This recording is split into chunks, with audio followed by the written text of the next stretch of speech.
وَيَسْأَلُونَكَ عَنِ الرُّوحِ، اے مصطفیٰ تم سے روح کے بارے میں پوچھتے ہیں، تم سے روح کے بارے میں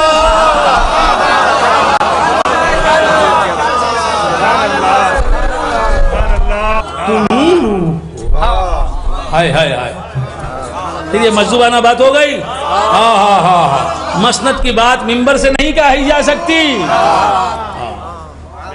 وَيَسْأَلُونَكَ عَنِ الرُّوحِ، مصطفیٰ تم سے روح کے بارے میں پوچھ رہے ہیں. جس کی حقیقت ہے اس تک پہنچ گئے، اس کی حقیقت کو جاننے کے لیے ماہیت جس کی ہے، کن ہے ذات جس کی ہے، اس ذات تک پہنچ گئے.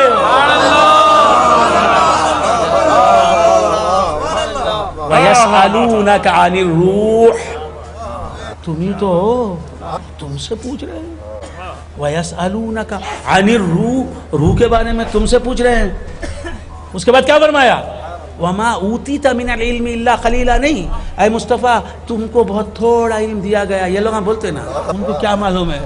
وَمَا أُوتِيتَ مِنَ الْعِلْمِ إِلَّا قَلِيلًا نہیں کہا، تم کو علم بہت تھوڑا دیا گیا نہیں کہا، بلکہ کیا کہا؟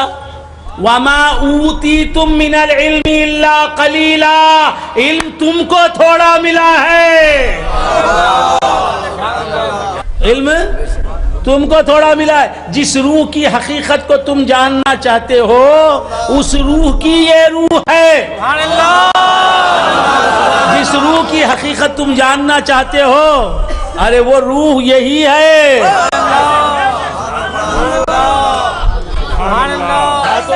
تم سے نکلی ہوئی روح کے بارے میں پوچھنا چاہتے ہیں یا ہر روح کی روح کے بارے میں جاننا چاہتے ہیں؟ اصل روح ارواح جو ہے اسے جاننا چاہتے ہیں. تو معلوم نہیں کہ ارواح کی اصل یہی ہے. وَمَا أُوتِيتُم مِّنَ الْعِلْمِ إِلَّا قَلِيلًا، ان کو بہت تھوڑا علم ملا ہے، ان کو تھوڑا علم ملا ہے. حضور کو تھوڑا علم ملا نہیں بولا. کیوں؟ اولین و آخرین کا علم بھی اللہ کی مخلوق اور اللہ کی ہر مخلوق حضور کے نور سے بنی.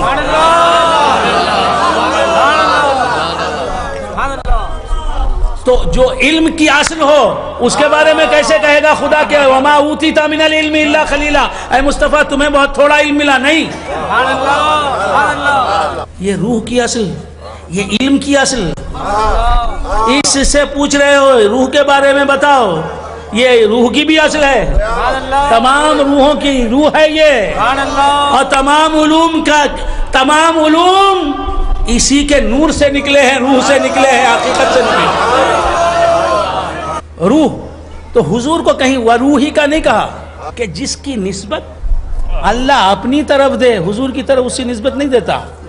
وَعَهِدْنَا إِلَىٰ إِبْرَاهِيمَ وَإِسْمَاعِيلَ أَن طَهِّرَا بَيْتِيَ، ہم نے ابراہیم اور اسماعیل علیہ السلام کو تاکیدی حکم دیا کہ تم دونوں میرے گھر کو پاک رکھو. میرے گھر، کعبے کو اللہ میرا گھر کہتا ہے، میرا گھر، حالانکہ اللہ زمان و مکان سے پاک ہے.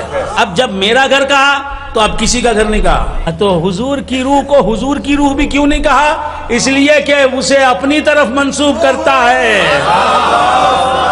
فَإِذَا سَوَّيْتُهُ وَنَفَخْتُ فِيهِ مِن رُّوحِي، جب آدم کے پتلے کو میں ٹھیک ٹھاک بنا لوں اور اس میں میری روح ڈال دوں، یہ میری روح اللہ کو روح نہیں، پھر یہ روح کس کی ہے جسے اللہ اپنی روح بتا رہا ہے؟